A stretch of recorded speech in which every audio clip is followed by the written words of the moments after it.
লাশ এত দূরে নিয়ে যাব আর আপনার একটা কফিনের ব্যবস্থা করেননি? আসলে আমরা কেউ যাচ্ছি না। এখানে এই বিষয়টা কোনোভাবেই জানাজানি হোক। এমনকি এই বিল্ডিংয়ের অনেক লোকও জানে না আমাদের বাসায় কি হয়েছে। তাই তো আপনার মতো পরিচিত একজনকে খুঁজে নিলাম আমার বন্ধুর মাধ্যমে। আর এই জন্যই কফিন বা খাটিয়ার কোনো ব্যবস্থাই করিনি। সে যাই হোক, লাশটা আমরা এভাবেই আপনার গাড়িতে নিতে চাচ্ছি। ভাই, আপনি খেয়াল করেছেন ব্যাপারটা? আসলে রাসেল ভাই, আমিও ঠিক এ ব্যাপারটা খেয়াল করেছি। এত বেশি ওজন হাতের উপর পড়তেছিল, আমার মনে হচ্ছিল এই বুঝে ছেড়ে দিই। এমন লাশে তো কিছু সমস্যা থাকেই। আপনি তো ভাই এই জগতেরই লোক, আমার থেকে এই বিষয়ে আপনার ভালো জানার কথা।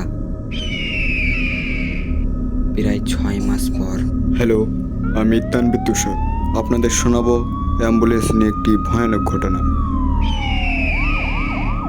তানভীর তুষার, সাথে নিয়ে অলৌকিক অ্যাম্বুলেন্স। শুনুন, যে কোনো দিন, যে কোনো সময় হরার রোল ইউটিউব চ্যানেলে।